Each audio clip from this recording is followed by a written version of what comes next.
September 5th, 2018 of the Quincy Conservation Commission to order. There's a sign-up sheet going around. If you haven't seen it, we want to get everybody signed in. I have it here anyway. Anybody hasn't signed in? I think I have it here. Okay. First order of business is the minutes. You have review the minutes? Motion to accept the minutes. Second. All in favor? Okay. All right. Got a couple things on the agenda. We're going to take one thing out of order because we're waiting for one more member to attend. The Harborside condominium. I don't think that needs to be. Come forward.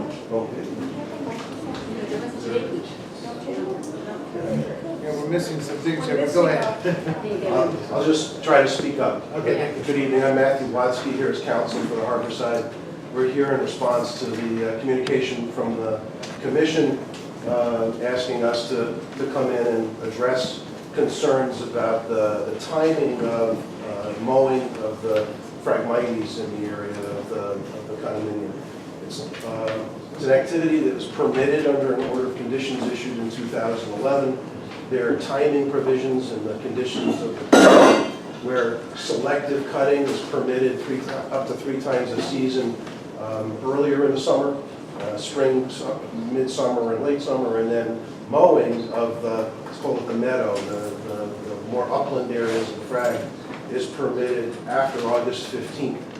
And unfortunately, the landscaper misunderstood his instructions this year and began mowing some of the frag in the third week of July.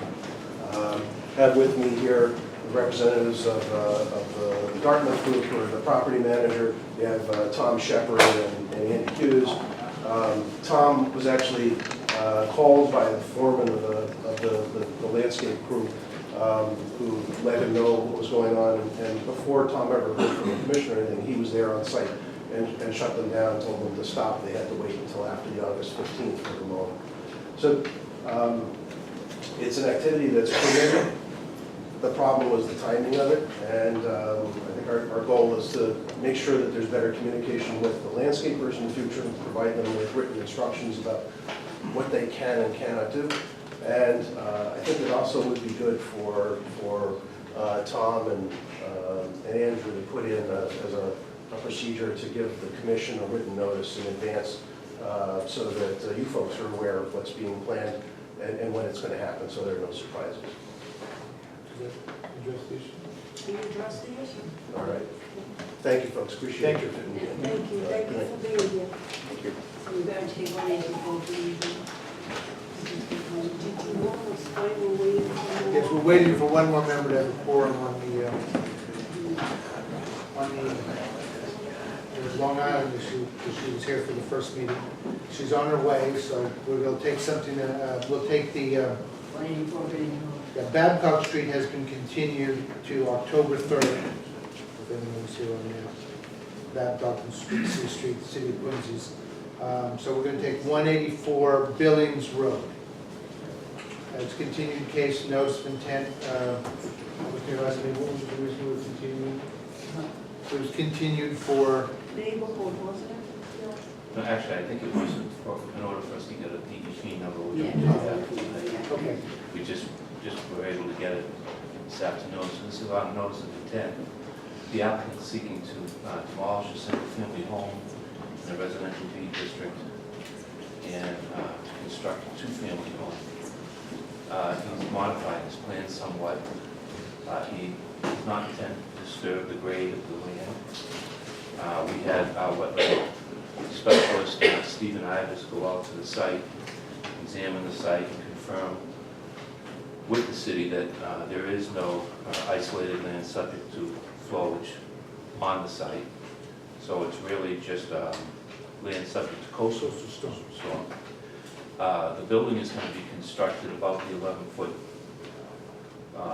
level, a foot 1 inch above, 12.1 feet above. So the construction will be such that the flowage will go underneath the building if there is any flood of 100-year level that may or may not come.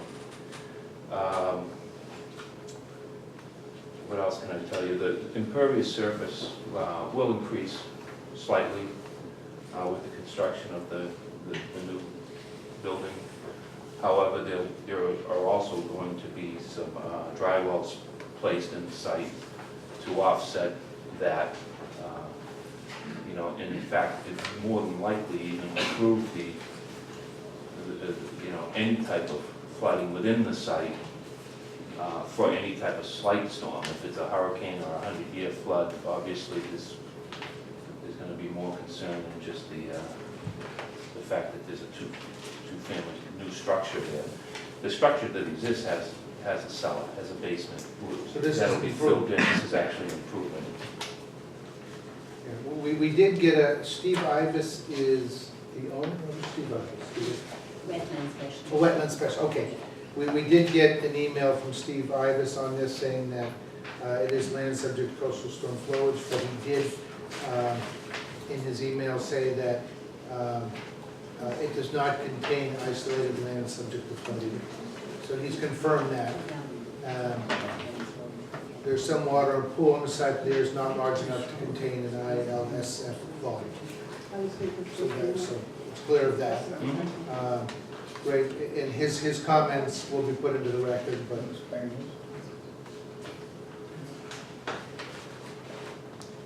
Any other questions, Brad? Is the property where it sits now, you've got two-families and you've got a house way in the back, is that gonna come forward and level? The home is going to come forward. It's not going to level the property. The property grade is going to remain the same. So So we're I not mean, is it gonna line up on the street looking like the other homes on the the other street. two? I believe so. I'd defer to the owner actually on that. The building itself will be in line with the other. Give me your name. My name is Evan. And you. Yes. Is it going to have the front door the same as the two others on each side, or is it gonna stay set back the way it is now? We're gonna have greens up front, and it's gonna set a little bit further more back from the other house. But not as far back as it is now?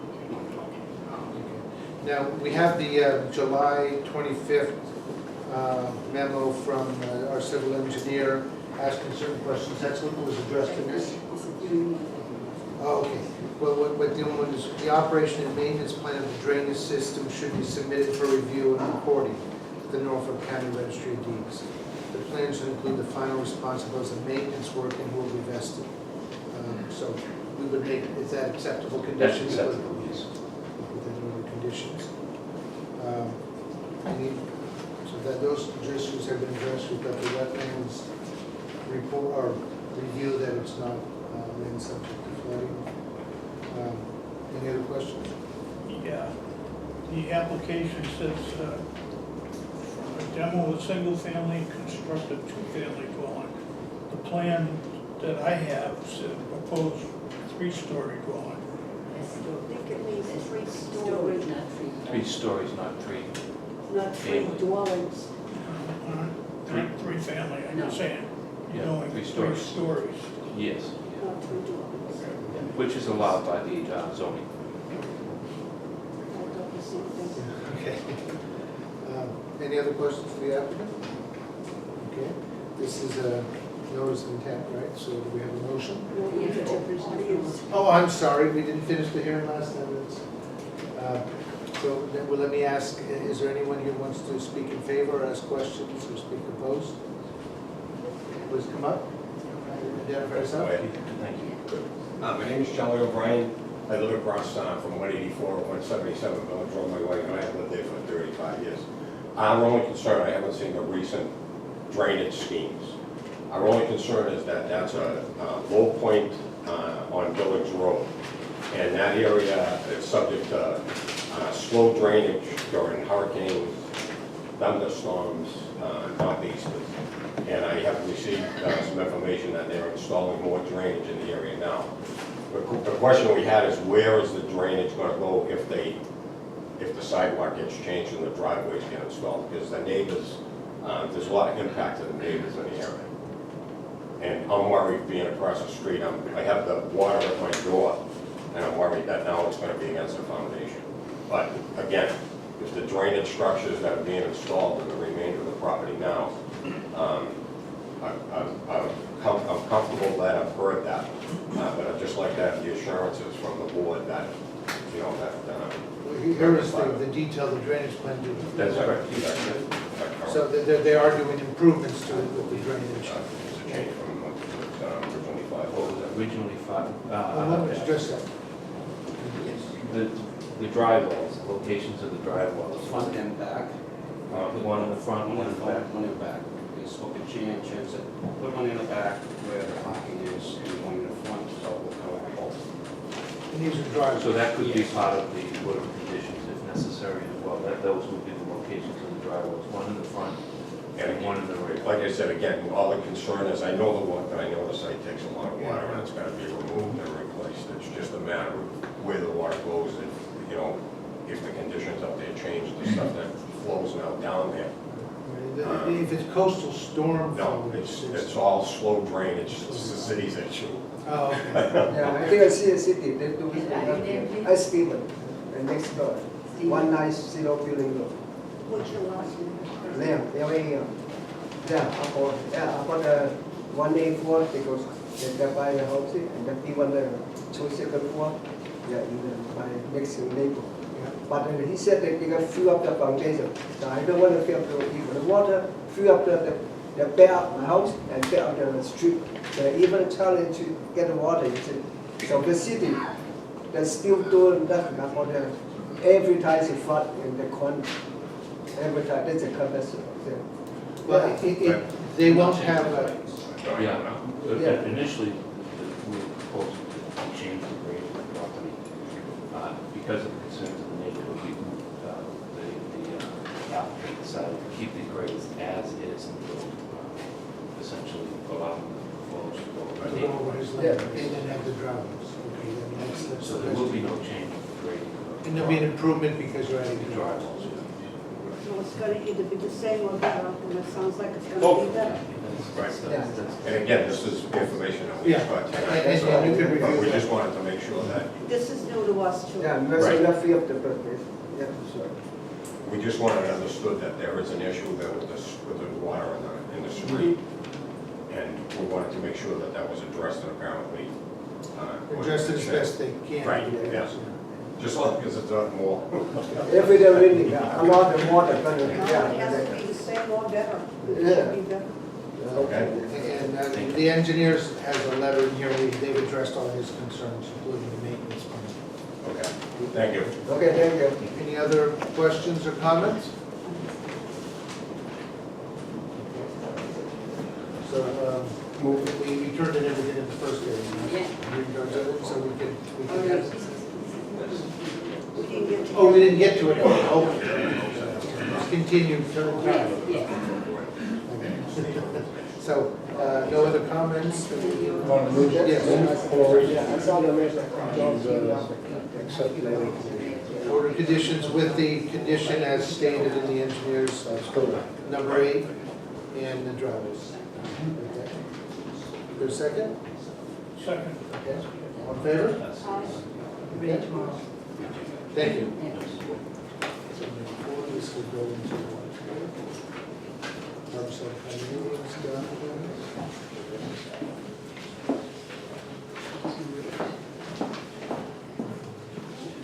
Still waiting for one more person.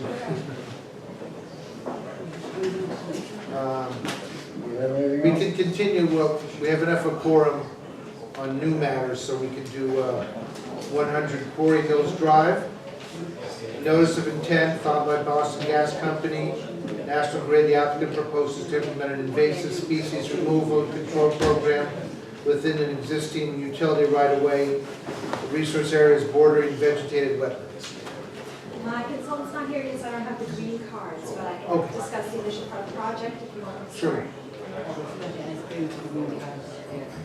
Yeah, we'll get the green cards, but Sure. let's make sure we don't miss those. You have yours? Excuse me? You green card? No, I do not. My consultant's on her way. She's just trying to find project change over here. I know. Confused us a little bit. So, my name is Andrea Agostino. I'm an environmental scientist with National Grid. And we have have before you a notice of intent for an ecological restoration program. It's essentially a proactive invasive species treatment. And what it is we have a gas station that's located in Milton, right on the Milton-Quincy town line on the edge of the Blue Hills Reservation. And we had some a construction project there for new infrastructure. And as part of our permitting with DCR and other agencies, DCR had requested us to treat the Phragmites that's on the gas pipeline to make sure it doesn't spread onto their property. So what we have before you is a notice of intent. We reviewed the natural heritage with DCR. Their approvals are included in the packet. And essentially it's two parts. One, the portion of the line that's outside of our gas pipeline is City of Quincy property. So we had the mayor's office review it and the city solicitor, Mr. Jim Higgins, sign off as the property owner on the notice of intent. So if you look through it, there's, I don't have the plan with me, it's in your packet. It's essentially the swap of the pipeline between the edge of the Granite Lakes Golf Course and the take station. And then it's, thank you, 100-foot buffer on either side. And that is the area that is slated for the treatment. So what we have is we have a licensed herbicide applicator that will be doing backpack spraying, and then they'll also be using a small piece of equipment to move equipment and men into the area in a quadrant fashion to treat the Phragmites. And we have 3 treatments proposed. One would be this October before the first frost, and then a following in 2020, and then a 3rd treatment in 2022. So this treatment would be covered by the first NOI. Yeah. Just so the line, Right, so if you look at the figure, Right. the blue polygon is the limited treatment. You can actually see the actual purple and orange shading, and that shows the actual extent of the Phragmites that will be treated within that blue polygon. And so the gray and white dashed linear shows the actual pipeline corridor, and then the blue shows the full extent of the 100-foot buffer on either side of the tree. And that is what is recommended by both our conversations with DCR and Natural Heritage and our herbicide applicator as making sure we treat a larger area than just the pipeline, so the new growth is not occurs quickly. any questions from the board? Yeah, if it's okay, I would like to have in the order of conditions that even though they got an order of conditions, that they're gonna notify us 48 hours before anybody touches the property every year. Sure. And the reason being, the residents call us, and this is why we got issues earlier tonight. If we know about it, we can say we're aware of it. Understood. If not, then it becomes an issue. And it would be, this year, be every 2 years to see if there's any regrowth between the treatments. So it would be on a 2-year cycle, but we certainly, before the treatment, would notify the office. Any questions or comments? Please? Okay. I have to know how to receive that. Well, don't leave. No, I'll stay All here. right. All right, so this is a notice of intent, so we need a motion Motion to accept. to close the hearing? I did, we know. Sorry. All right, motion, second? Second. All in favor? So I'll wait until Okay. the paperwork is. Next one is 55 George Road. This is a request for determination of applicability filed by Michael Harris. The applicant proposes to demo a garage and breezeway and install a 28-foot by 18.7-foot foundation for a bedroom, bathroom, and small breezeway. Resource area is land subject to coastal storm flowage. Hi there. My name is Michael Harris. My wife Linda Baldwin and my builder Bob Casagrande.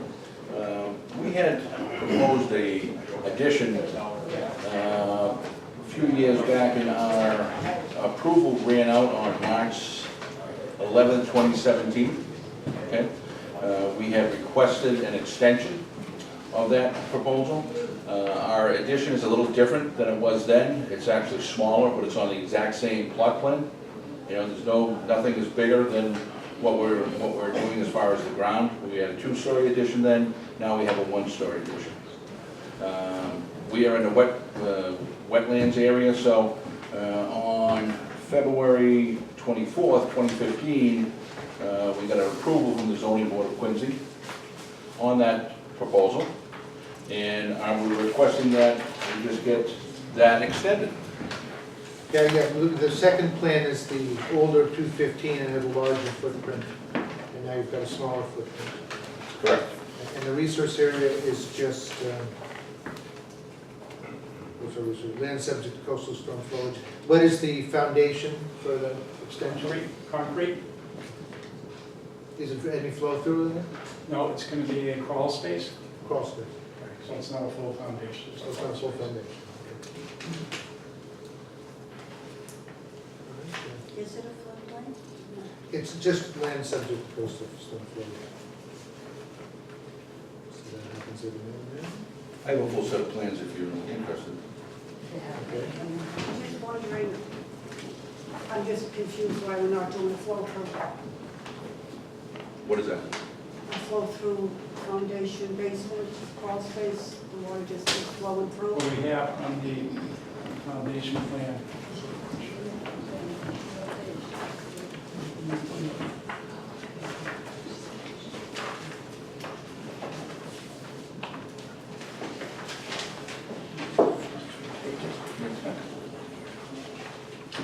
It's just that everything we have approved in the last few years has been flow through. If it's in coastal storm flowage, Yes. where's the I water? think he's coming got out? 5 basement windows. Ventilation. This is in- Tony, yeah, we're only about the ground and below. Okay. Yeah, we have no problem with the addition itself, because it was approved before, but we do want to know what the, if there's going to be storm flowage, where it's going to go. Well, what is there now? Well, what is? There's a slab there right now with the existing garage and a breezeway. That's going to be removed. And then the addition is just a master bedroom with bathroom. Same exact size as was originally proposed for a 2-story. So it's existing slab now. But the slab is being removed, are you going to crush stone, or are you leaving that slab there? That's going to all be removed. So you're going to crush stone Crushed in a crawl stone down space? below. Correct. Yeah, and just a crawl space, but I think there's 5 windows in the foundation That would almost for be. ventilation. Is that, That would be classified as stone? Yeah, good, Yeah. that's what they call it? Yeah. something like Yeah, that. you're not building a slab foundation or No. or a sunken basement? That was the question. Okay. Okay. As long as the water's gonna flow through and not disturb the neighbors, I'll back all We're up. going to take your share of it, Yeah. basically. Yeah. Okay. Okay. Any other questions from the board? No, Any comments from the questions? Okay. This is a request for determination of applicability, so our vote is just, I'll try to move the big act does not apply in this case. okay. Second. All in favor? All right. Okay. You're all set. Thank you very much. Thank you. Thanks. Will do. We have 60 Norton Road, notice of intent filed by Angela Chen. The applicant proposes the removal and replacement of a seawall that collapsed during the recent storms. And this is a notice of intent. Well, I was at the meeting for the seawall. Why is this seawall not included in the master plan? Hi, Mr. Chairman, Commissioners. My name is Michael Clark. I'm with Design Consultants. And I'm here representing Angela Chen, the homeowner. She is not here this evening. So in the June meeting, a couple months ago, the commission approved an emergency order for the month of July to repair a section of seawall that had collapsed at the site. So during the month of July, contractor was at the site, demolished the existing seawall. At that time, we had found that one of the reasons for failure was that the There'd been some significant beach erosion there, and the footing was about a foot below grade. So we removed the entire old seawall that collapsed. We also, a piece of the seawall that was built at a different time, abutting the piece that had failed, also had some damage, so we replaced that. It was only about 3 feet at the bottom of the seawall. The new seawall is reinforced concrete with a substantial cantilevered footing that goes back into the upland area. I forgot to talk about the resource areas. Land subject to coastal flooding. The wall is a coastal bank, and there was some work, temporary work on the beach. Okay, I apologize for that. We put some erosion controls in. The work was done. There is a right-of-way abutting the property that the town owns for access to the beach. The work was done there. A portion of the city's seawall was temporarily dismantled. It consisted of granite blocks. That was repaired with concrete and grouted in place. So the wall has been completed, and we have submitted, along with the notice of intent, a request for a certificate of compliance along with an as-built plan. So I entertain any questions. So this was done under the original emergency order, and now Yeah. you're looking to... Correct, Mrs. Chen could not find someone to do the work in time, so that's when we approached Mr. Duker about it, getting an emergency order for the month of July to do the work. And the neighbors have been notified, and it's been done. I'm confused on something. Okay. Okay, I did attend the seawall meeting for the neighbors. Excuse me, ma'am? We had a huge seawall meeting with the city of Quincy, Correct. Babcock Street, C Street, Chickatawbit, which would have been Norton Road also. Yes. So how do you now take your finished seawall, and the city's gonna come through there and put a new seawall for everybody? Okay, so this is a private seawall. You checked with Okay, your but consultant. Also, I did check. Yeah, we did check with the private. consultant. Yeah. So that's, and it was, it was a real emergency. Another northeaster would have done substantial damage to the property and also to the city's right of way. So that was a reason for it. And the second reason, one of the other reasons that did this is Mrs. Chen. Her husband passed away, so she is selling the house and trying to wrap everything up for her also. I just don't know how this fits in with our seawall repair of the city of Quincy. I don't know, Mike, maybe you can touch on that? Yeah, again, my understanding is it's a private seawall, it's not part of the seawall that's gonna be repaired. I had a conversation again with your consultant, and I actually asked him if there was money available to do the wall, to assist Mrs. Chen. There was some loan money available, but it really didn't make sense for her given the timing. So, we didn't have any problem, it's a private seawall, so. But we She have took it up. several private seawalls are being repaired by the city. Everybody's got a private or a public, and it's being repaired by the city. Only because I know of one house where they did go and ask, I'm private, but am I being repaired? And yes, the answer is yes. I don't know what the tie-in is. Yeah, this is something I couldn't wait. We only repaired the portion of the wall that failed. The other portion of the wall was of a newer nature and was in much better condition, so we didn't remove that portion of the wall.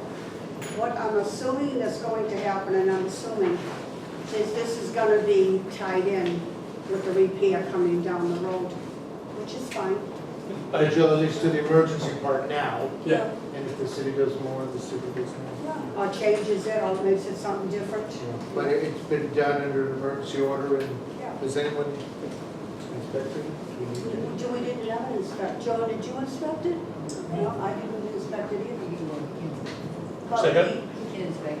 We can inspect it, no problem. Because we have to get a certificate of compliance, we'll have to send someone down to look at it. Yeah, so so what I'm trying to do is close all the dots. Yeah, Cross all the Ts and dot all the Is. So you should, I would recommend, I agreed should send someone down to inspect it. And I guess the only other question I have is procedurally, if you issue an order of conditions and we have a certificate of compliance, do we need to record both of them, or is it Yeah, a I mean, moot I point? can run down there tomorrow, call Nora, we can Okay. sign tonight, and you'll be all set. Awesome. Is that, as long as everybody else agrees, right? I think it has to be It's at recorded. the end of Wampatuck Road. Excuse me, sir? It's at the end of Wampatuck Road. I believe that's a size 3 now.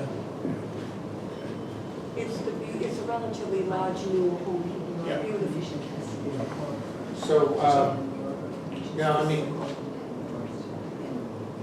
the certificate of compliance may have to wait for the appeal period. Okay.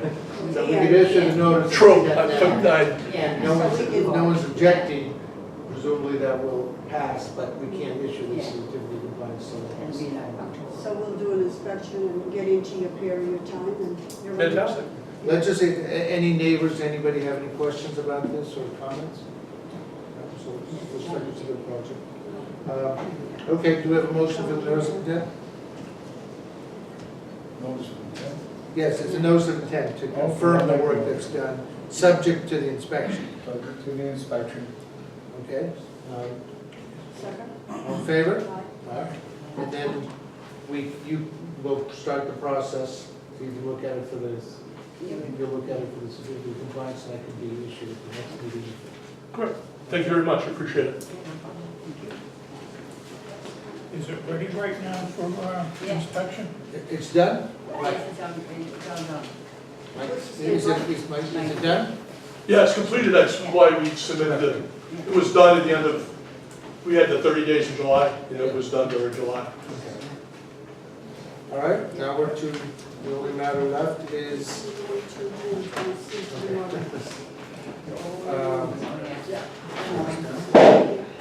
we have our quorum for continuing the Long Island Bridge, Moon Island, notice of intent filed by the City of Boston, continued case.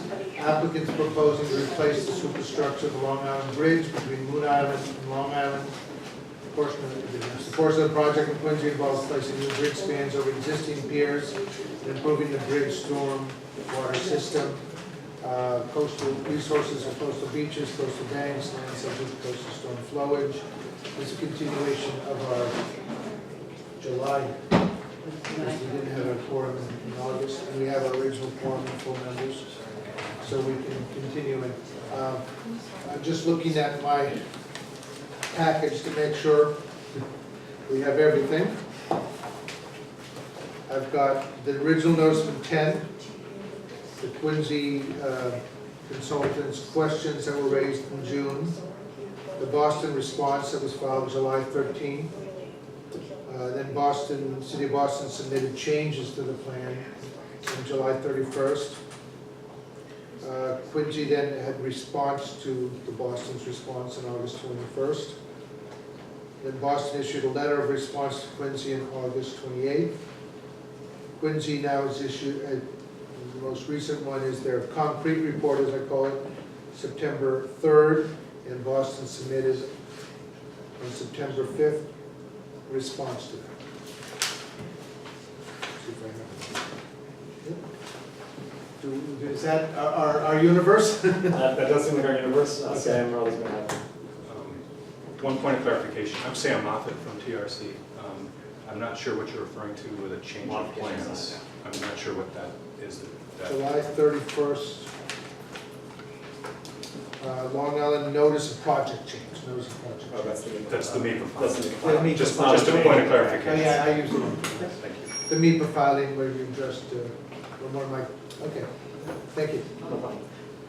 So I'm Chris Osgood, I'm here with the city team, delighted to be back. As you noted for the third time, obviously we've been engaged in a lot of correspondence since May and a lot of conversations, especially before that. The team here is, we're happy to be back. We're here if you have interest to sort of present again the overall project and the approach that we're taking. As we did back in the June meeting, we're also happy to answer any questions you have about any of the correspondence, the original submission in May, the NEPA filing, the July submission, to your questions, the August answers to your questions as well, and also happy to hear, obviously, from the elected officials in Quincy, as well as any members of the public who want to provide testimony on this. Overall, as you know, our interest is to rebuild the Long Island Bridge so that we can reopen our recovery campus on Long Island that really can serve folks across this entire region. So I'm happy to take your lead, whether it's answering questions, re-providing the presentation, or hearing testimony from people. And as an alternative, we have paper copies of the presentation. That would be a lower impact, easier solution for the members. Okay. We'll proceed. Will you give an overview then? Great. I'll turn it over to Sam, who will sort of walk us through the quick overview of the project. I just need to make sure this gets lit up the way I want it to. So hopefully this will fire up here in a second. People will recall we filed our notice of intent on May 17th, excuse me. We were here for our first presentation on June 6th, and on June 6th we provided this presentation, which is pretty skewed, and I apologize for that. We're kind of jury-rigged here. The project was, from the very beginning, the direction that we received from the City of Boston. I'm with TRC and the environmental consultant. With me here is Nicole Bulger, Bill Goulet from STB, which are representing the design engineer for the project. We were advised by the city that we were to design a solution, a project, and a construction approach that would minimize impacts to wetlands. That was our number one priority, because we understood the importance that both Boston and Quincy were going to place on protection of environmental resources. So we designed a project, the STV team, designed a project that minimizes construction activities that are in Quincy. It provides a new bridge superstructure that has improved stormwater performance relative to the old superstructure, that is going to be safe for 75 years, and also is designed with potential sea level rise, climate adaptation in mind, with higher elevations. And we remain confident, as we were when we first presented this to the Commission back in June, that we've met all of these directions. The superstructure has, we're calling it the same roadway profile.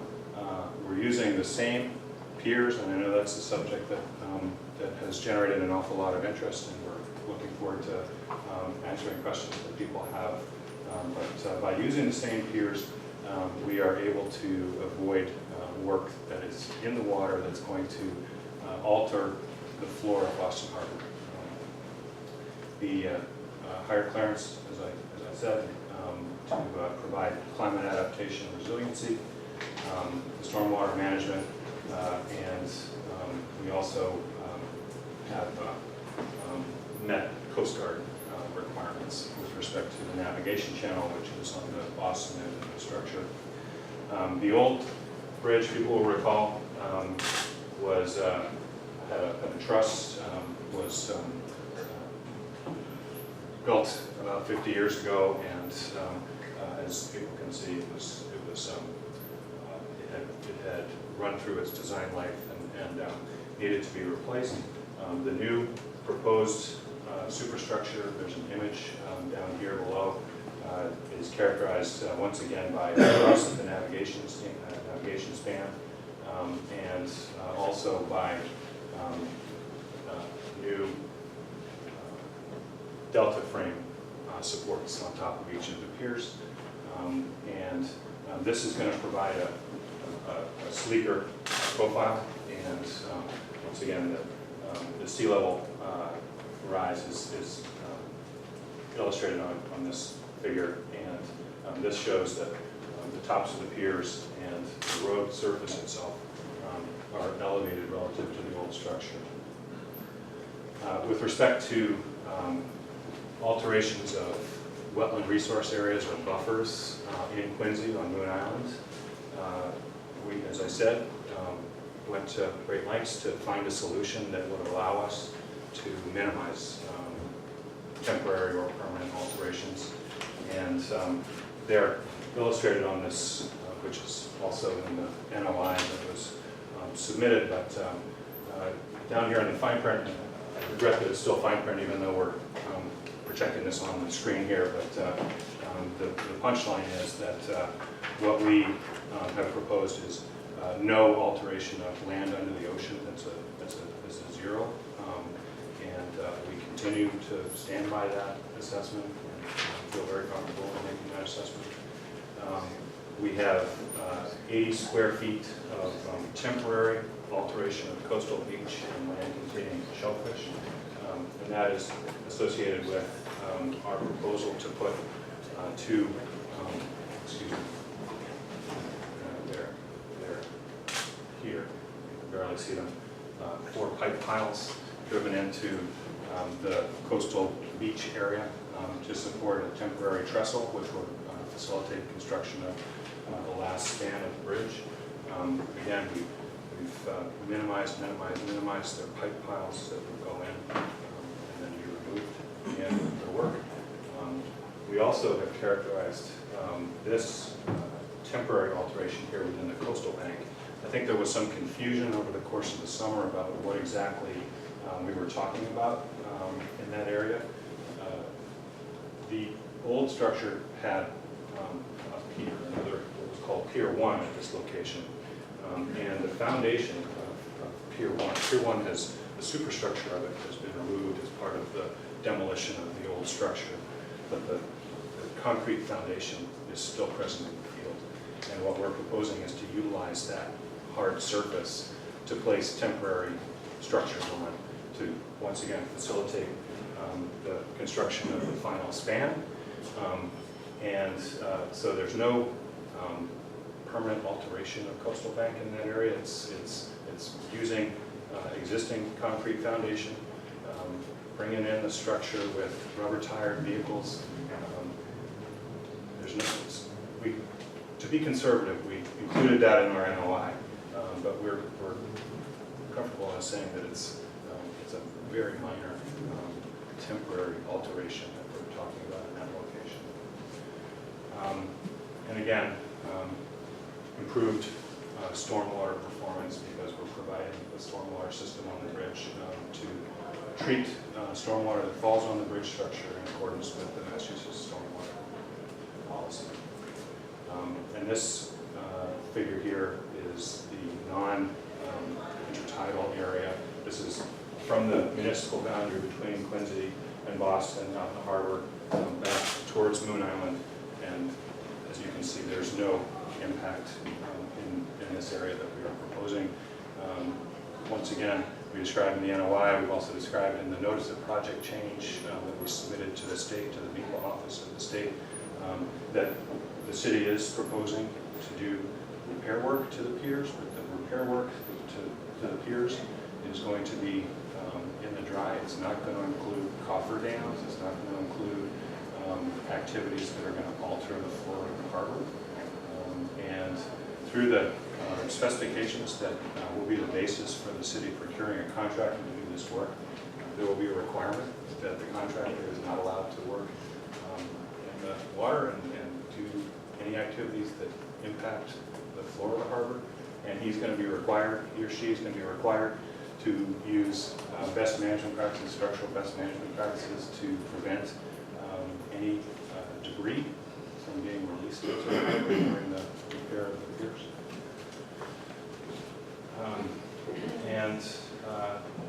So this, again, this is a figure that shows the piers, the existing piers.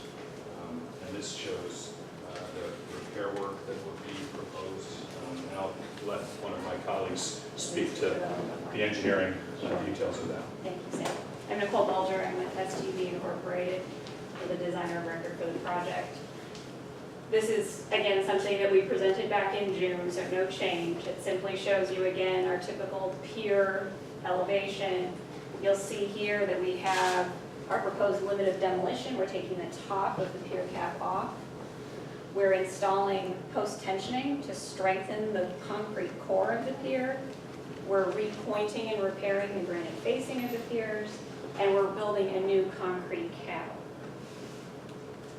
This was all included in the notice of intent, but just to clarify everything that's being done. Again, this goes through the staging of what I just described. We take down the top of the existing pier cap, remove the granite from the top, place a new concrete cap after we have installed these post-tension strengthening rods. The strengthening rod, just, Sure. is that something that's drilled in Yes. to existing? Into the top 'Cause of there's no the pier center there. of the pier, though. We're not out, we're all, everything happens within the footprint of the existing pier. Right now, it's solid granite and you're putting posts in. So they take off the granite cap and demolish the concrete down as needed, and then they drill down into the concrete, strengthening right through the floor.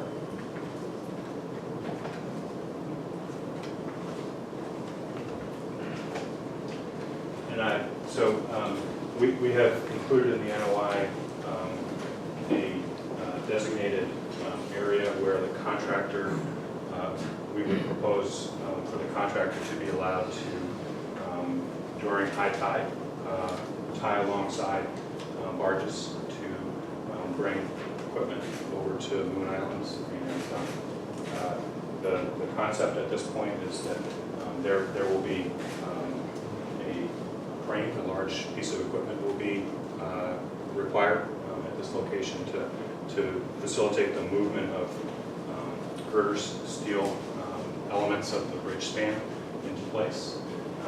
And we've identified this area as kind of a worst case assessment of where the contractor would be allowed to tie alongside to transship materials or equipment onto the paved parking lot here and then move it over towards the abutment area and the bridge construction area, and then to demobilize it afterwards. We recognize the importance of minimizing the impact on the city of Quincy and minimizing traffic on the city streets in Quincy.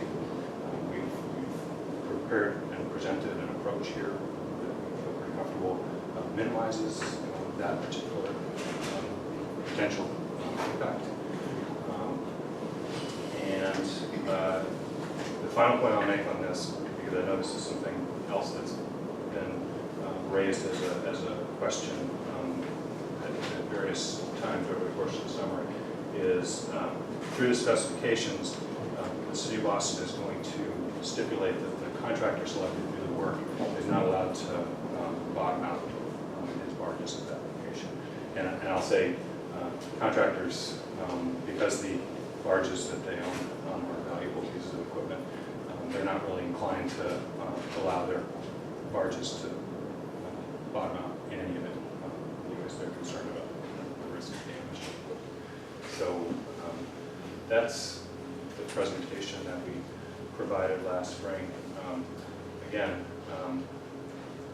very minor coastal wetland alterations have been proposed in this NOI. We stand by the impact numbers that we presented back in May and initially presented to you in this presentation on June 6th. And once again, no alteration of land under the ocean is proposed in this NOI. Very minor alteration of coastal beach and land containing shellfish, temporary to facilitate construction. This 512 square feet of coastal bank, once again, is the footprint of the foundation area under the former Pier 1, where Boston is proposing to put temporary structures on top of an existing foundation, and when they demobilize, take that steel back away again and leave that concrete pad where it is. They're not proposing to change the resource area permanently. And once again, we've in effect double counted 592 square feet of land subject to coastal storm flowage, which is a combination of these two numbers here. because they happen to correspond to land subject to the coastal zone village. And there is a small area of, what we're proposing as a permanent buffer zone alteration up at the abutment area, the approach roadway, which is to improve the geometry of the approach roadway.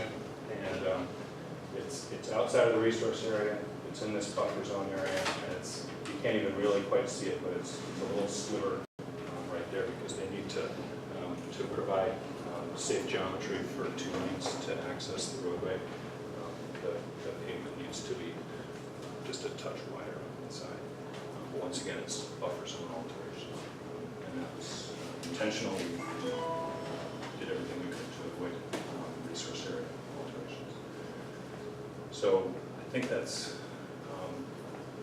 all the presentation we provided back in June. And again, as Mr. Osgood said, we're very happy to answer questions, and we are hopeful that by the conclusion of tonight's hearing, members of the commission don't want to close the hearing, and we can move forward one way or the other. I'll just note, I did see in the NEPA filing, I raised questions about alternatives analysis, and we did provide some in the NEPA. Not everybody will agree with that, but I did see that in the no-bill, the ferry service alternatives. Any other questions? Is he familiar with this? Yes, the most recent one, yeah, we'll address that in a He minute. is aware, okay. And I think the other concern that I had was the pier repair work. From what I remember, the photographs from June was there is some deterioration below the water surface, and you're not going to do any work below the water surface. How will you address that? I'll refer that again to our colleagues.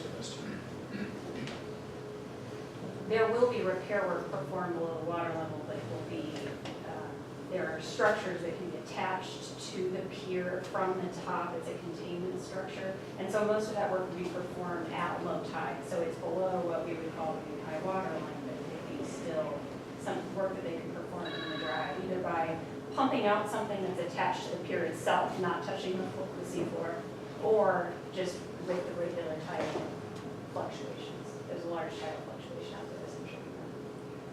But some of the debris that's in the pointing now, that will end up on the seafloor. No, they'll be required to build a containment system around the pier, attached to the pier, so that the debris would be captured. And that's fully 100%. That, it should, I would recommend that it be a condition as something that the commission is likely concerned about, but that's the way that the contract documents will be written as well. And that's a temporary containment, you're not putting Yes. permanent containment. No, this would be a temporary construction, like a containment system. What's that containment made of? How is it? There are different alternatives for that, so we would consider that the contractor's means and methods, but there are various systems available for that.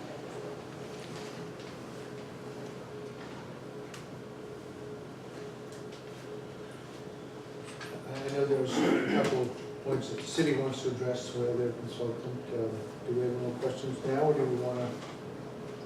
I have one question, I guess, about the stormwater performance. So you said it's going to be improved. Is that compared to the older bridge, correct? Not, because right now there's no stormwater performance. Correct.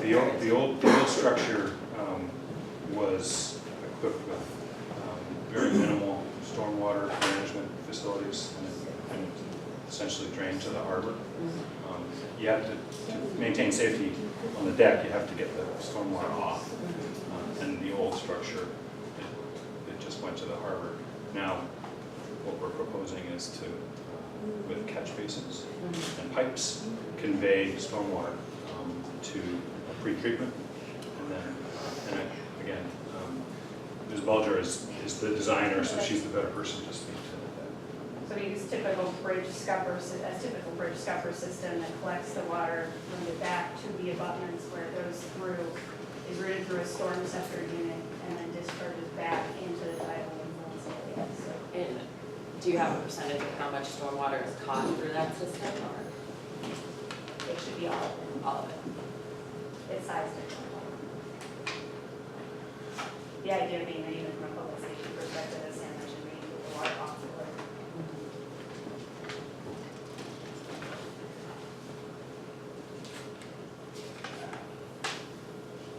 road. At this point, I know the city we have a consultant that has addressed some of the issues and issued a recent report. Should we hear from them first? Yeah, Mr. Chairman, I'd like to ask for a brief recess. The team is downstairs, I've been in touch with them. Okay. I'm gonna go get them. But I did have one question about the storm scepter system. How do you protect that from freezing? It's typically below the frost level, right? But it's in the ocean, just. No, the storm scepter is actually back behind the abutment in the earth. It's a typical installation for this type of thing. But how does It's it not get all the actually on the way? bridge itself. How does it get all the way from the middle of the bridge to the storm scepter? That's the piping system. It's a standard bridge piping system similar to what's used by MassDOT. So it won't freeze above the water. I was just curious. I'm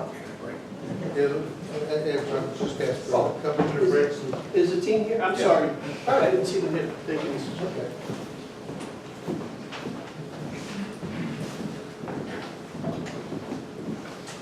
Mr. Chairman, Commissioners, we have three people that are going to present on behalf of the city of Quincy, Mayor Coe, and their professional staff. Although I did introduce myself way back on June 6th, I'd like to take the opportunity to say hello again. I'll let you know who I am. My name is John Shea. I'm an environmental lawyer with the environmental law firm of Mackey Shea in Boston. I have been practicing wetland law for 36 years, both permitting, appeals, enforcement, and teaching. I've been mostly an applicant and commissioner's lawyer in review of projects from Truro out to Lenox and everywhere in between. And I was chair of a conservation commission for 8 years, so I can understand the challenges of the many meetings and complex projects that you have to deal with. I am pleased to be working with the really excellent engineers and scientists at Ty and Bond, and with extremely knowledgeable city staff who provide a historic perspective and perspective on how other projects have been handled that would be lost if they weren't involved in the process. Since June 6th, when I last addressed the commission,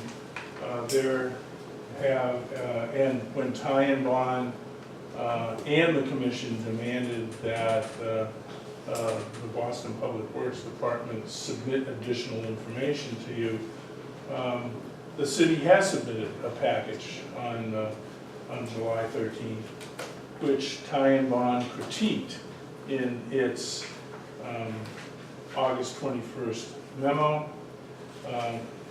Dave Murphy will address that in a little more detail. And the commission also received in yesterday's mail an August 28th letter from the Boston Public Works Department with an attachment. Quincy also submitted an evaluation of the condition of the existing concrete piers by Dr. David Gress, and Duncan Malore from Ty and Bond will summarize the salient points in that memo. I was surprised to hear that there was a that there was a September 5th response to that memo submitted.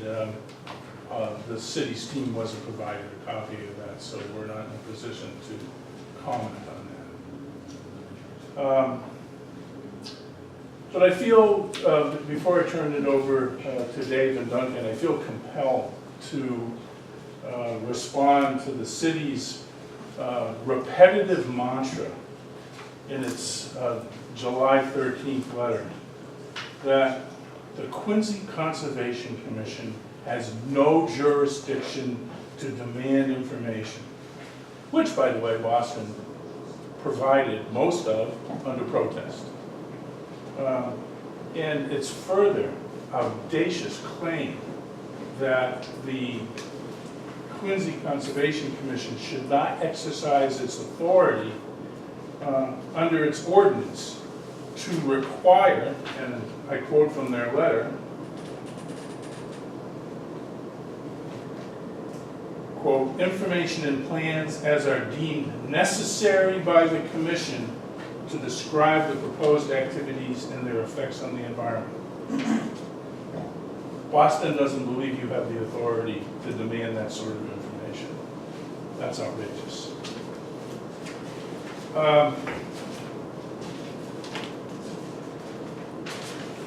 The commission should reject the claims that you demand additional information that will allow you to fully assess what are the likely impacts to the wetland resource areas if the piers require more repair, heck, even replacement, if the concrete is not as sound as claimed, without supporting data for that claim. And Duncan will address that technical memo that addresses that work.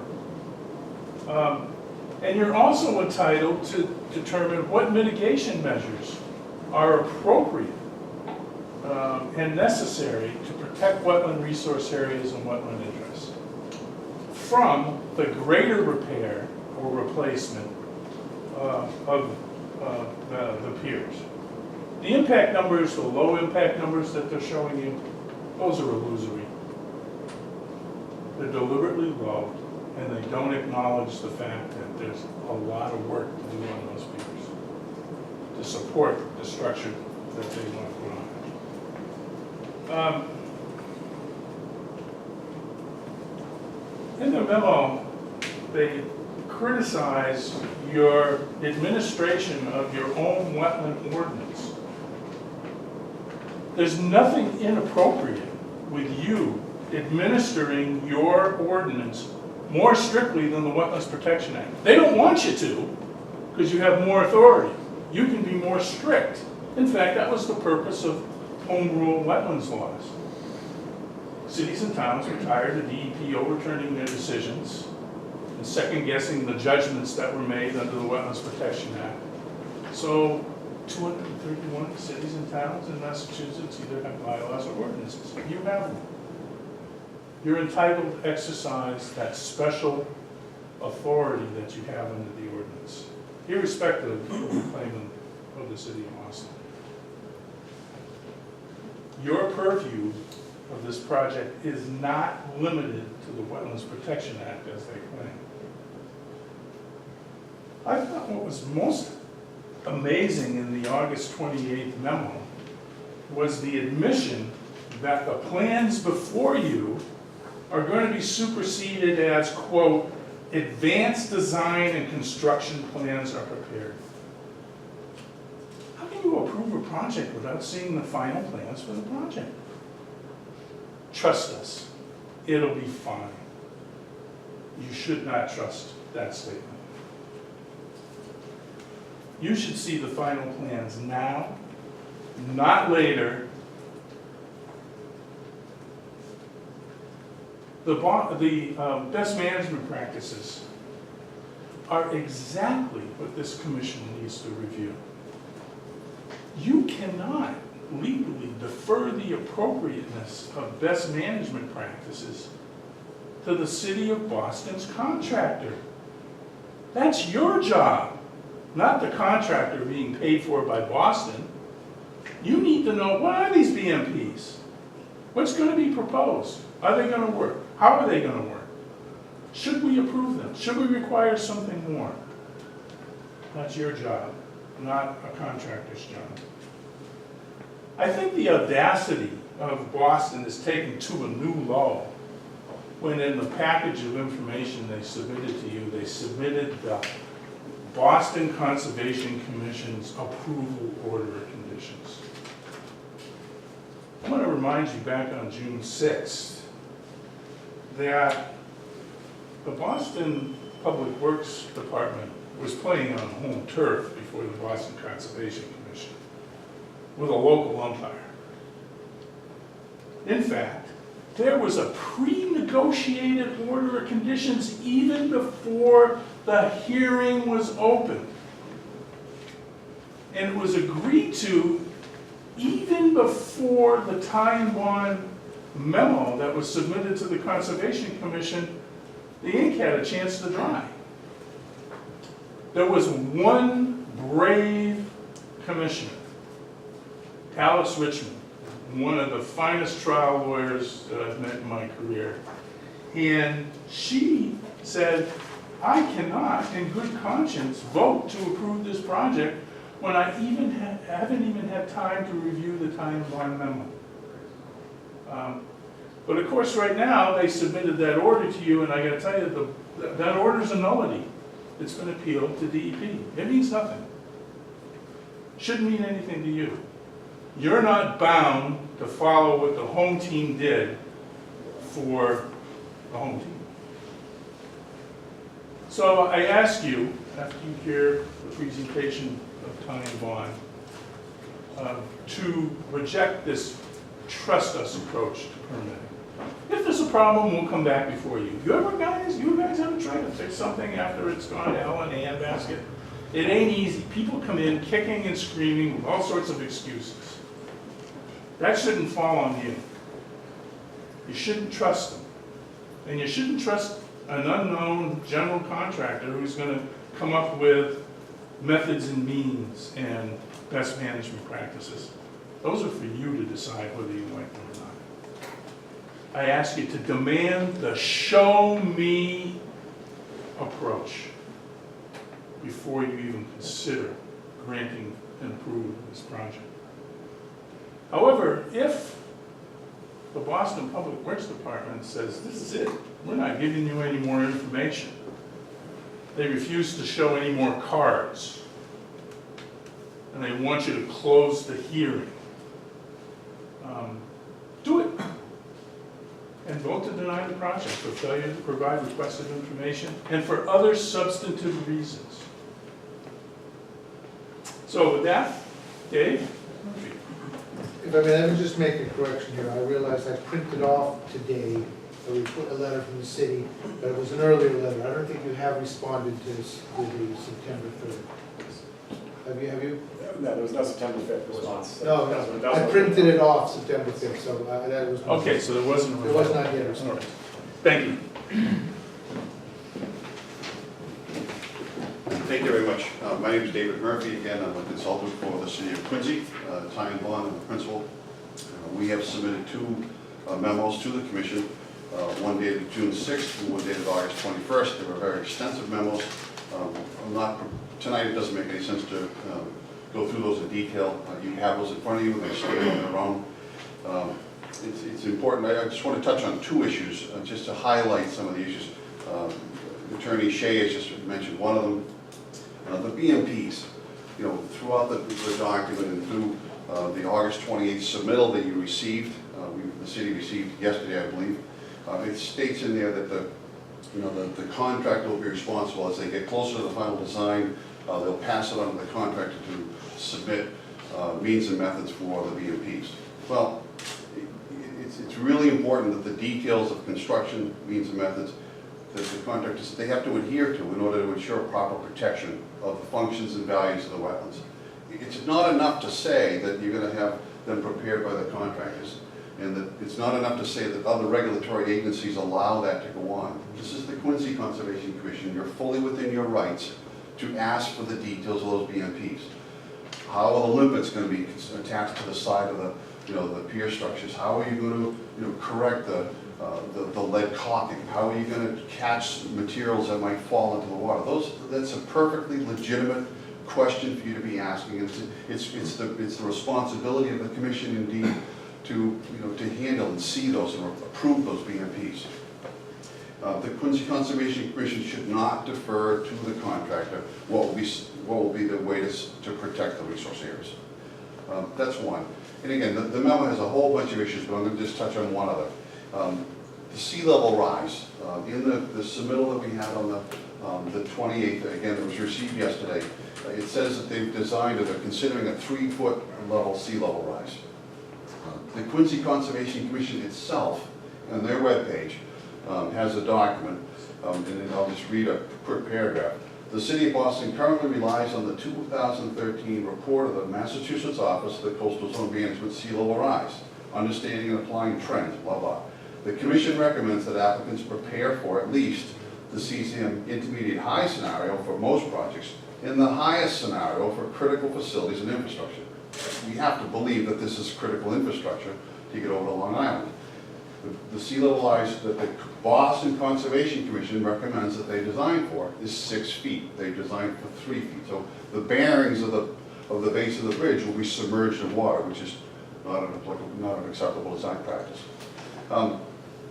Time Bond remains concerned, as your consultants, that they've not properly addressed and quantified all the impacts to the resource areas, particularly the piers. So with that, I'd like to introduce Duncan Mellor from our firm to go through Dr. Gress's conclusions in his reports that was just given to the city several days ago. Duncan. Thank you. I'm Duncan Mellor, Principal Coastal Engineer with Time Bond. I've got over 30 years experience in evaluating waterfront structures, including granite and concrete. David Gress was a member of our team in helping to review the documents that were provided as part of the submission. One of those was a petrographic analysis that was performed on the concrete cores that were taken out of the piers. Dr. Gress reviewed those reports.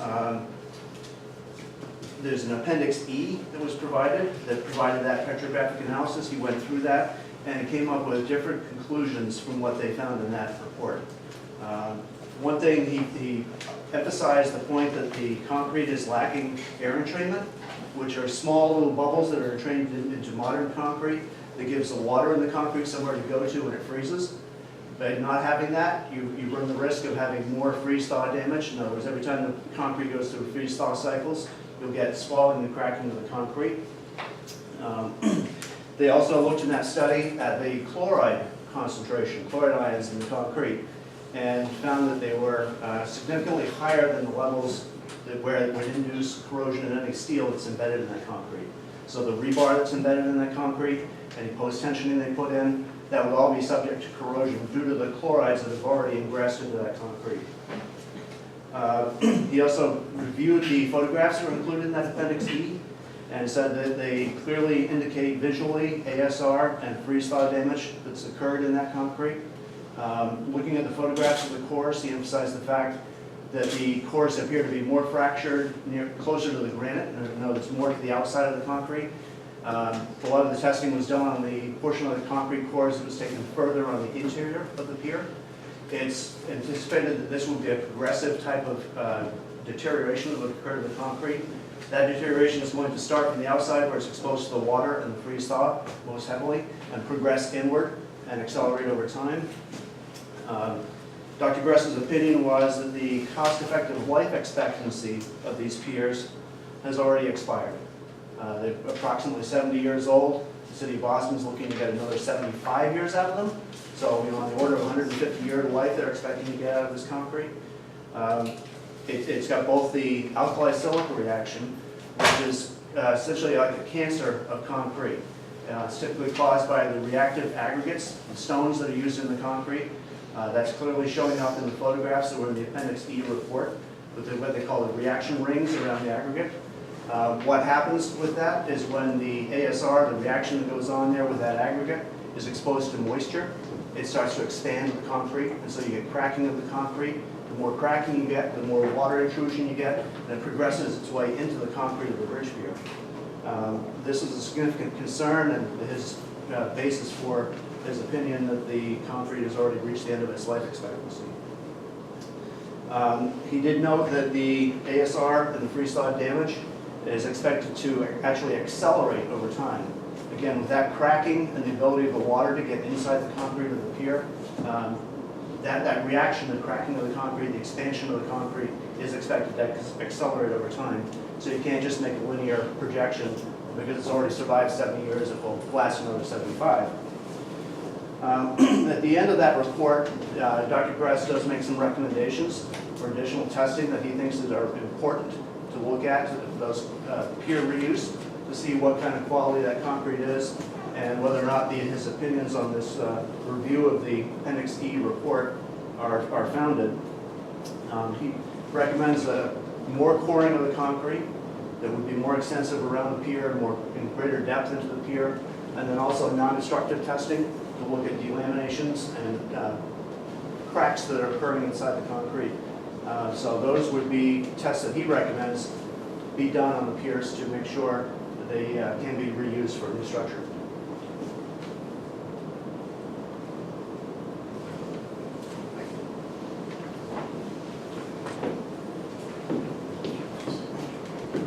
Would you like us to respond to that now, or take other testimony? What's your preference? Is there any other testimony from city consultants? Let's get a response to that, and then we'll ask. So I'm second Wilson from our law department, who will address some of the jurisdictional issues, and then Nicole Bulger will come back on sea level rise and the pier structures.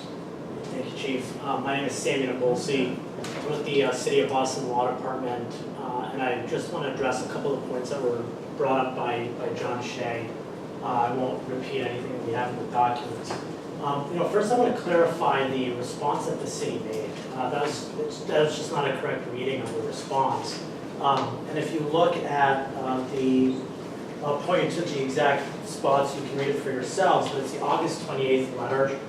And I think John is pointing at the last paragraph on page 1 of attachment A, where the city said, in addition, we just assert that it is premature to request the advanced design and construction phase means and methods information identified in the memo.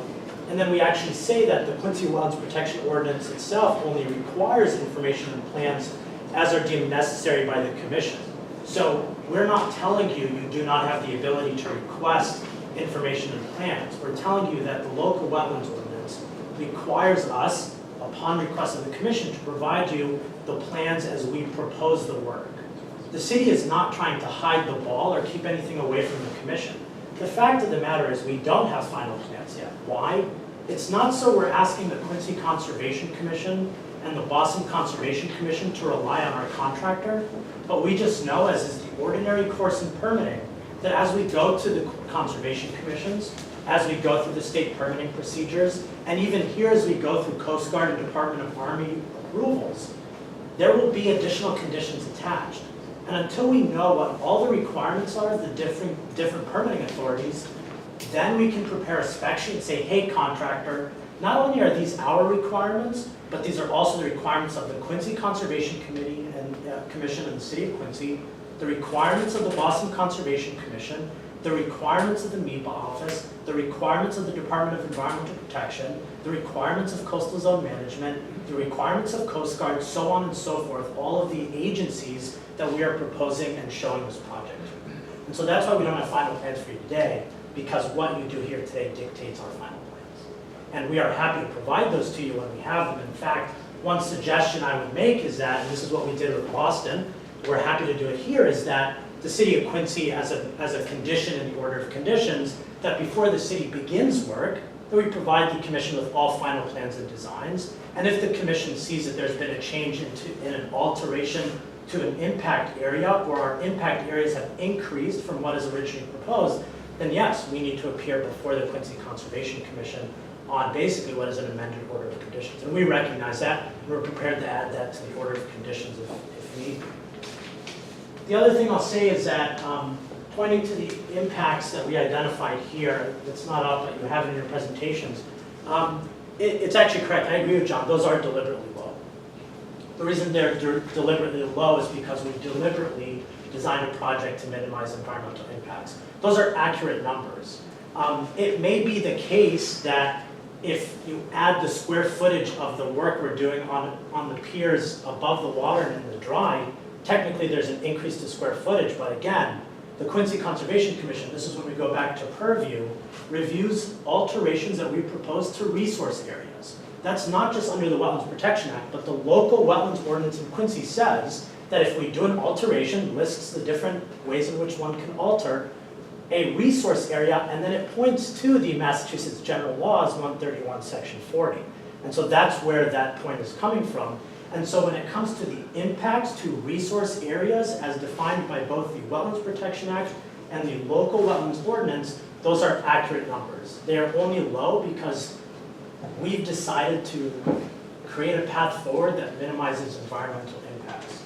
And the last thing, I just want to address the comment that was made about the Boston Conservation Commission. Yes, Alice Richmond is wonderful. And the way the Boston proceedings has been described to you is not actually what happened. So at the May meeting, where the Boston Conservation Commission first received the memo that was provided by Ty and Bond in the city of Quincy and begun deliberations, they chose not to vote that night because of the statement made by Alice Richmond. So what they did is they closed the hearing on public testimony and then continued their deliberations and left it open so that they can come back on June 6th. And it was on June 6th that they then had further deliberations. Presumably by then the commission had 2 weeks, maybe a little longer, to review the submission, and then they took a vote that night, and they issued an order of conditions that is fairly standard as far as orders of conditions go. Yes, that order of conditions has been appealed by Mr. Shea in the city of Quincy. It's pending at DEP. It's not technically a nullity. It stops work until DEP either issues a superseding order of conditions or denies the project, or it's a possibility that DEP says that they can't look at this matter, in which case it brings back to life the Boston order of conditions. But that's not really relevant here, right? The commission can issue its own order of conditions and can condition the project as we've stated. And so now I'm going to turn it over to Nicole Bulger, who will talk a little bit about the information that we received, I believe, today, and then also address the sea level rise issue as well.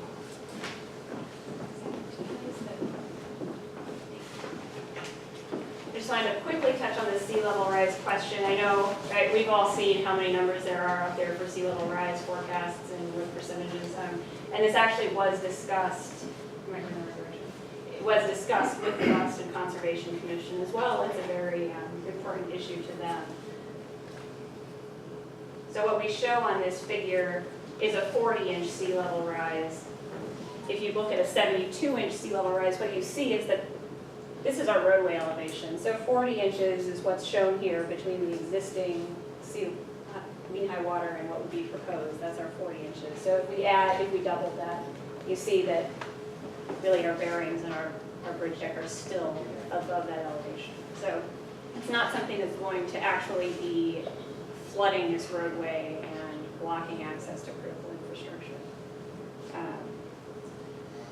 And then related to the, I'll take this back here.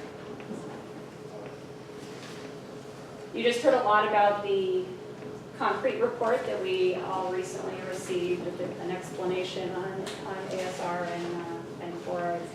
I think one of the most important points from our perspective is related to the purview of the person who is authoring that report and the fact that the design that we described to you for the piers was not included in that. So the city has reviewed the report and specifically the comments related to the structural integrity of the substructures. It should be noted that bridge piers of this age and older are regularly kept in service and rehabilitated for reuse in the Boston area, for example, on Summer Street, and throughout the country. The items in the report that have merit are addressed by the extensive testing program already performed and by the city's proposed design as presented in the notice of intent filing.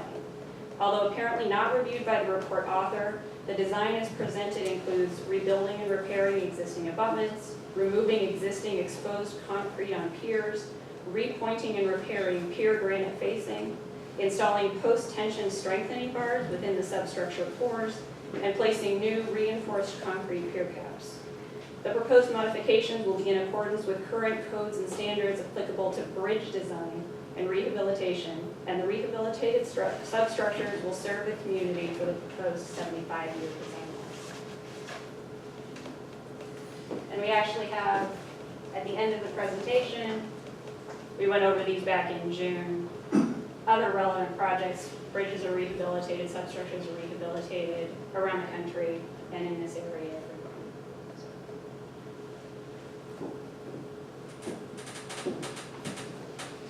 Any other comments? Yeah, just a brief statement. Ty and Bond never said that the piers were resource areas. They're structures within and above resource areas. That was the point in the memo. And as to the footprint, way back when, June 6th, we explained that a more usual construction methodology around these piers, especially if significant amount of repairs or replacements are needed, was the use of coffer dams. You guys know about coffer dams, you've seen them all.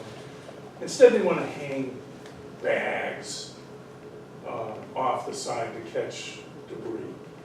The reason we say these numbers are not accurate is that if you take the standard coffer dam design around the circumference of these piers to allow dewatering and to allow the repair to depth, is that there will be a greater impact to wetland resource areas and to land under water. So those were the only 2 points of disagreement. I'd urge again this commission to demand the information that you need to evaluate whether or not these real concerns by the city's consultants and by Dr. Giss are accurate. Last point. I was at the Boston Concom hearing. The order of conditions was pre-negotiated. In fact, they turned to the applicant and said, what do you think? Well, I'd like to change this and this. There wasn't any evaluation of the Ty and Bond memo. Yeah, they closed the hearing, and then they held a public hearing and they did their deliberation, but it was on the approval order of conditions. So I think that's a little cute to try to say that they gave it full faith and review of the Ty and Bond. Thank you. Any other questions or comments?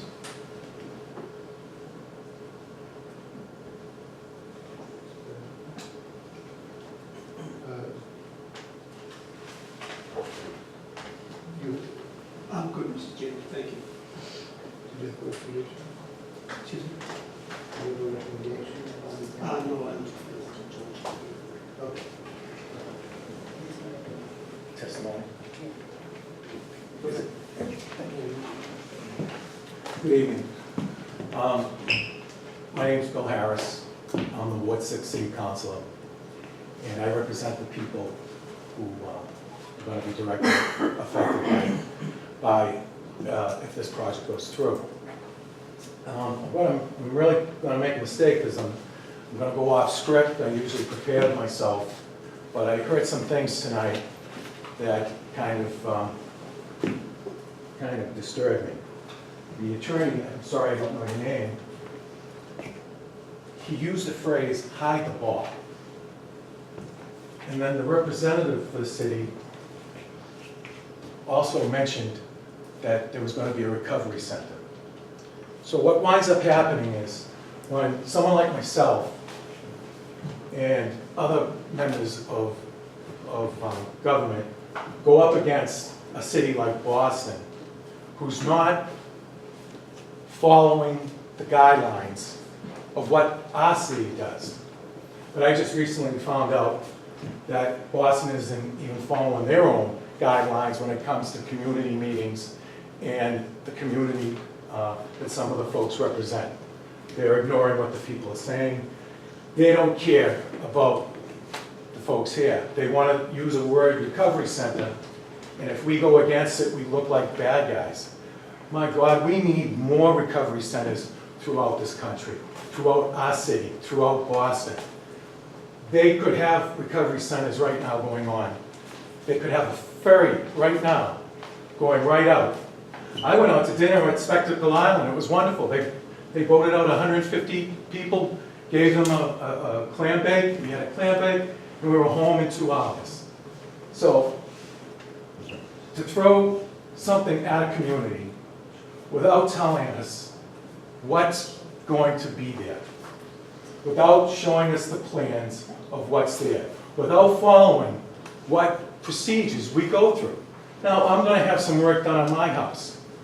I'm going to have to come possibly in front of you folks, right? That's the rules. We follow the rules. We have community meetings when projects, this is community meetings with this size project. And for us being the people of my ward, and not only my ward, the city of Quincy, which will be affected. Not only the city of Quincy, it'll affect the traffic going all the way from Hull over to Boston, which I drive in each day. So, hide the ball, folks, they've hit the ball. And they haven't followed the procedures. I've written a letter, I got the same response. So I respectfully hope that you folks hear what our attorneys and Ty and Bond have said, and of course the report, the press report, makes it clear. And I'm now going to even get myself in more trouble. There's a road which leads, I'd love to see it, which leads, Moon Island Road. I'm going to get myself in a lot of trouble. Moon Island Road has 16 orange barrels. I have photographs of the asphalt of that road. It's about a quarter mile up from the guard shack, which doesn't even come close to where the first pier is. The asphalt, you know what it's made of, and it's been there forever. It's crumbling into the ocean. You can see exposed, I have a picture, exposed conduit, electrical conduit. Before they can even go to this point, they got to fix that road. And they have to come before you folks. And you have to protect our environment. Please, the young lady spoke about making sure containment. Right now, they're not containing Moon Island Road. Asphalt is falling in as trucks and vehicles go to Moon Island as we speak. I humbly thank you. I'd like to introduce Representative Bruce Ayers. Mr. Chairman, members of the Commission, thank you for the opportunity to speak tonight. I've attended both the hearings, and I'm extremely disappointed to hear the comments of Mr. Murphy, Mr. Shea.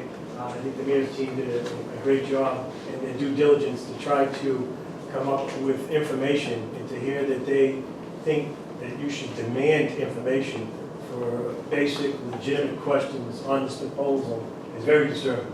It's disturbing for me, it's disturbing for our constituents. All along, we've been asking for how this is going to impact the lead contamination, the erosion, the marine life, the wetlands impacts, and then to hear tonight the additional concerns of the breast concrete. And Boston had alluded to that it was 50 years old, but it's more like 75 years old. And Ms. Belger indicated that the steel flooring would go into that, and I think would only cause more damage, more erosion, more destruction. To see the New England weather climates where you have freezing and thawing is only going to be more destructive to that. So as the state representative in this area, I would urge you to oppose this. I am strongly in opposition to this. I'm strongly opposed to it because of the way that this proposal has been brought out by the city of Boston, the lack of information they provided to the board, and the consideration to the residents of Squam and North Quincy on this issue. Just one last thing. I would recommend to the board that you may want to request that the city provide a professional report stamped by a professional engineer in the Commonwealth that addresses the concerns raised in Dr. Gress's report. Any other comments? Good, consideration by the board. My concern from the first June hearing was, alternatives analysis was, whether we agree with it or not, that's not really our jurisdiction, but the pier deterioration and whether it's adequately addressed in terms of what's going on with those piers and whether we're going to have temporary protective structures if there's below the water repair or cofferdams, which is no impact. And what concerns you with it? Well, they have information that we have not received, is that correct? Well, according to the Gress report, he's requesting additional testing in addressing this report. You've only just received it. It is useful, though, the team can speak to sort of the accredited testing that's already been done and the source of that testing. That's useful for you. To address that. So many of the statements that were in the Gress report, William Goulet. We didn't have you for it, I'm sorry. William. Goulet, G-O-U-L-E-T. We reviewed the report that Gress was provided to us via time bonds. What we had provided in our structures report, which is part of what he reviewed, what he listed in documents wasn't our full structures report. It did not include our proposed alterations. A good portion of the concrete that he refers to is exposed concrete that is being demolished, that's being replaced. Some of the parts of that report that he goes into depth on, the Tetra analysis. All of the test results that were put into our report that he reviewed are from an accredited AASHTO testing facility, an independent facility. They classified all the ASR as minor and not degradation to the structural capacity of the concrete. So there can be a discussion further on with us and them, but we have provided substantial testing that's been run through an accredited facility by AASHTO, which controls bridge design here in the state and across the nation. So to that regard, we don't see all of the points that he has made as valid points. But that's information that you have that hasn't been shared to us. I believe the structures report has. It was contained within the documentation that was provided earlier this summer. Do you have any, I know it's recent, but do you have any response to the recommendation for this additional coring testing? We believe what we've done for testing, coring, we've cored every pier. Some piers have had multiple cores done. What we've done is in standard practice for standard reuse of bridges. It's typical. What we have done is the level of effort that's put into it. And we've received favorable results from the testing that has been done, which would not suggest that more testing is required. Well, our consultant thinks that additional testing is required, and if there is information you have or information you can supply, can we address it to this report? Again, we use an accredited facility for testing, and they gave us their results and their analysis of it. I think he wants a response to the report. We can. We're just going to say this is the results that we provided that he reviewed. They're from an accredited association, controlled by AASHTO, accredited by AASHTO. That is what standard practice would give you as a result. That would be our response to the questions that he's raising. Chairman, it would actually be really helpful to say, answering your question and providing information to kind of know a bit more about the interest, right? So in that report identifies, we disagree with it, there's been testing that documentation provided, but it's really about the existing piers and the type of reactions or what have you that are happening with the salt water in the area. Obviously, the proposed work, and it's not happening in the water, it's all happening in the dry, resolves those issues as proposed, and that's part of our notice of intent. So I guess what we're curious about is from the Quincy Conservation Commissions, whether it be the local ordinance or the state act, the concerns that are brought up in that memo, from your perspective, how is it then tied to work being done in a resource area? I think we're concerned about the future of that resource area. So If they're not structurally sound, or if these bridges will only last 10 years because of the degradation of the concrete, it's something we're gonna have to deal with 10 years down the road, not 70 years like you're hoping. So. Right, so is your concern that, I just wanna make sure I have it right. No, I understand. Is your concern that we are going to be back here in 10 years trying to build a new bridge, or is your concern I that think our the bridge? concern is to protect the resource area, Right, but I guess how is it being harmed? the potential for it to be harmed. If these deteriorate, I think it's really, if these deteriorate quicker than you project, then there will be deterioration into the resource area, and there'll have to be more work done. You're worried about in the future pieces falling off the piers. Or redoing these piers entirely, which then you're getting into the seabed area. Things that you're trying to minimize now, you may make worse by not correcting these problems. Is that, I mean, I'm not the engineer, but I think that's a legitimate concern of ours, which is, you know, you're balancing something by not doing new piers now, saying, okay, that'll be less impact, but if they have to be new piers in 10 years, then you increase the impact. Is that a fair way to say it? Right, so it sounds like your concern is really that if we, despite what's been provided, right, if all of that is wrong, the concern is we're coming back in 10 years to put in new piers. And then doing, well, in the meantime, there's deterioration of these piers, and then you're impacting the flow once again. Coming back on new piers and deterioration of these piers, which I guess includes things falling into the water. Is that what you mean by deterioration and impacting resource areas? Yes. Okay.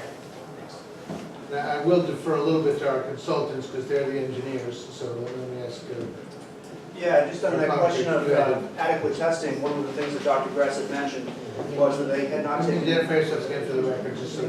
Duncan Miller from Taiwan. Yeah. Dr. Gress had mentioned that there were no cores taken underwater, and one of the aspects of alkali-silica reaction expansion is the presence of water. If it's in a dry environment, it will not expand, but when you put that into water, you need that water to get the gel for the ASR to actually start to swell and expand and crack the concrete.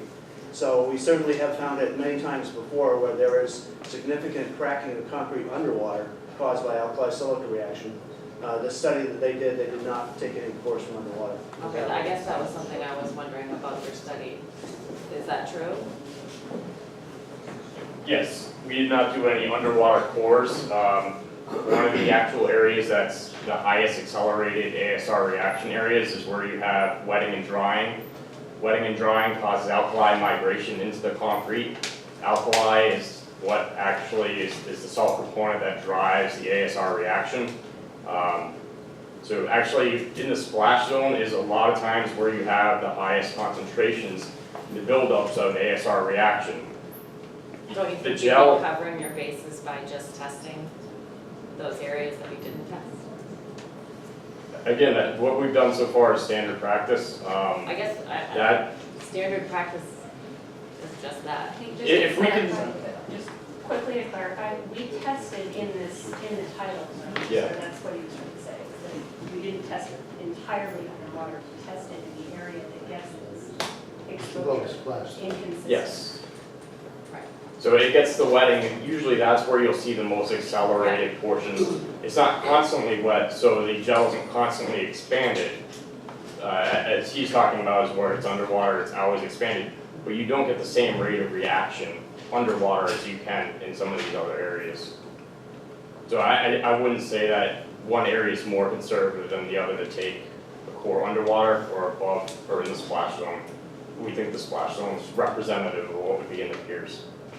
Well, I mean, we would like a response to this, this project's not gonna happen tomorrow, so We would like a response to Dr. Gress's report, and if your response is, here's our test, we think that's adequate, that's your response. If your response is, we'll do some testing underwater, then that'll be your response. But we would, it's a concern of ours, and I think it's legitimately in the resource area. Mr. Chairman, just one point from me. Don't be locked into you're concerned about 10 years down the road. Our concern is right now. If you have to do the repairs that we think need to be done, then the footprint area now is going to be larger. I'm sorry, in terms of, then you're gonna have to do the damming rather than. Right. I mean, it's a legitimate concern 10 years down the road, but we're really talking about the work as proposed right now. Because the proposal is not to use cofferdams right now? Is that the proposal? That's correct. Okay. And if you could address that, which is, we don't believe we should use cofferdams for this reason, because that is more protective, but it affects more of the resources. The coal thing covers a little bit of the drawing. No, we do not think that it's necessary to use cofferdams, and as Sammy mentioned, we deliberately designed this project to have the minimum impact possible for the reuse of these piers. We are not proposing cofferdams, we do not. I appreciate that, but I think the point of our consultants is if the deterioration is more significant than we think below water, we might have to use cofferdams. In that case, we would have to come back before you with a new proposed design. If we do the testing now, maybe we'll know. No, we have done sufficient testing to show what's required. If anything Well- were to change down the road, we would have to come back before you. We do not anticipate that to occur. We have done extensive testing that is typical for this type of change. I don't think we're prepared to vote yet without a response to this letter. Either whether it's, here's a test, that's it, or here's what more we're going to do. I just wanted to note, if you look at that Appendix E, which is the petrographic analysis of the concrete that was performed, I believe you'll see that it was signed by a lab manager and a field technician.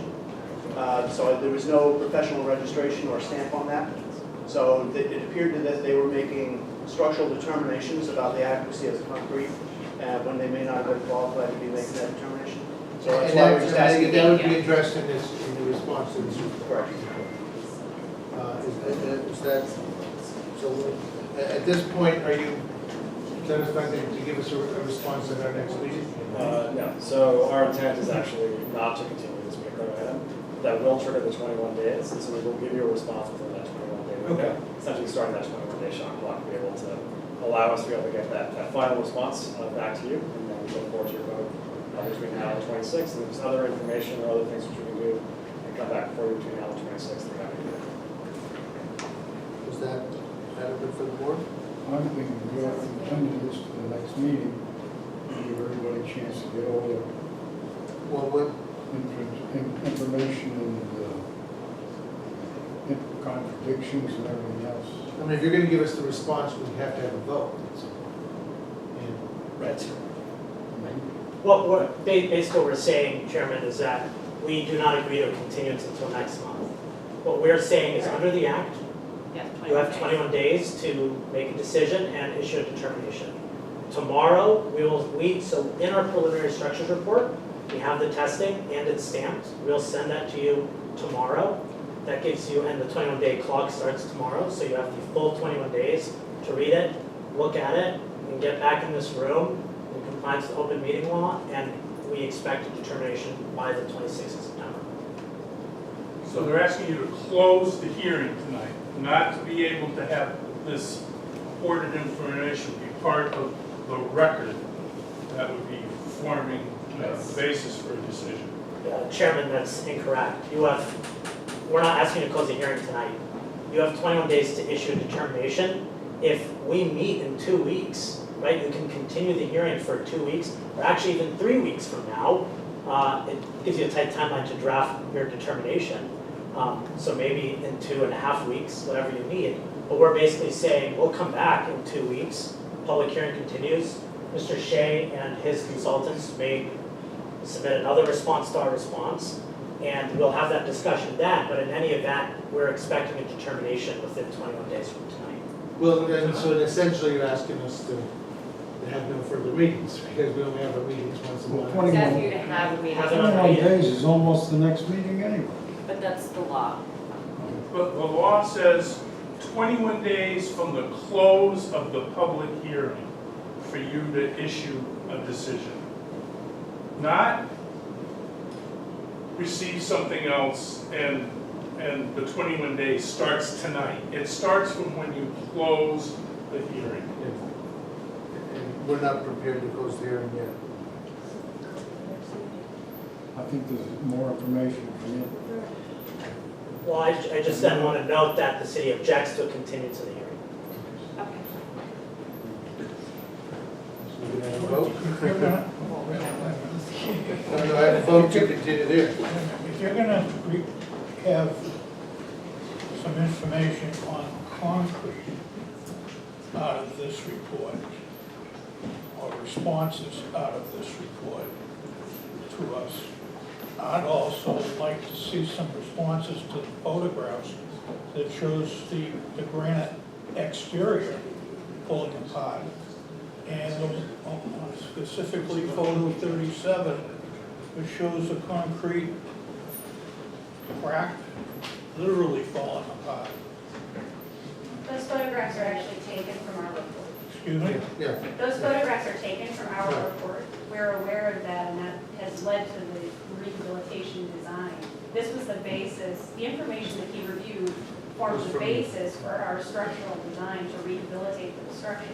That's why you see that we're removing some of the concrete, we're repointing and repairing the granite facing, we're replacing, we're adding in the strengthening. All of those things were not reviewed by Dr. Gress. He did not receive that information. We provided it to you and to Taiwan, but they did not give it to him in yours. It's not part of the documentation he reviewed. I mean, he took the photographs, I mean, he's aware of your report. That was the preliminary structures report. They did not provide him with the additional information about what was being changed as part of the proposed project. Well, yeah, I think that can be addressed in response. We don't have to delay it tonight. But at this point, I think we're going to. Mr. Chairman, Yes, sure. for the record, Jay Duker, I'm the Director of Inspectional Services. As your conservation agent, I make a recommendation that you close the public hearing tonight and vote it down for lack of information. Thank you.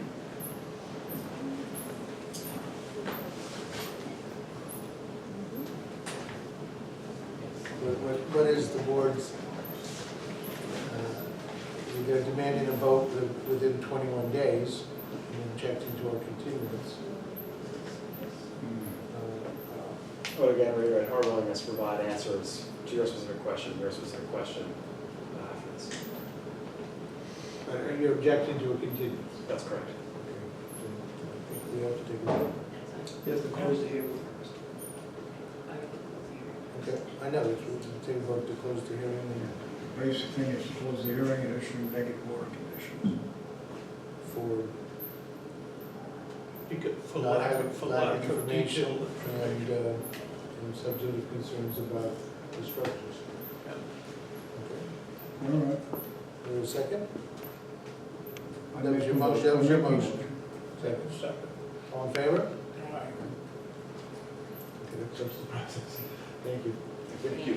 And to clarify, that's under both state and local wetlands ordinance? Yes. Thank you. Thank you.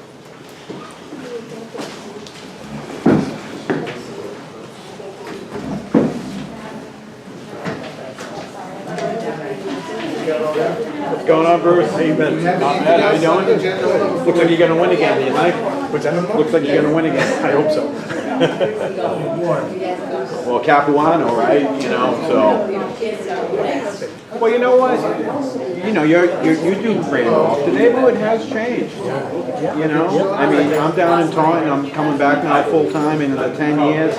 It's changing, and one of the reasons I was there was because of the people. Yeah. You know, so. Yeah, it's very, certain areas are very diverse. It has changed, since he's been in over 20 years. And am I correct, what, did I read that guy Costello worked for you or whatever? He did. But my friend Kelly is from Situate, that guy Kearney had signs everywhere. Yeah. You went down Situate, there were like signs everywhere. It's so weird how these new kids are using social media and using stuff, and they have not, No, he seems like a good guy. Sean was a great guy. Two good candidates. Good candidates.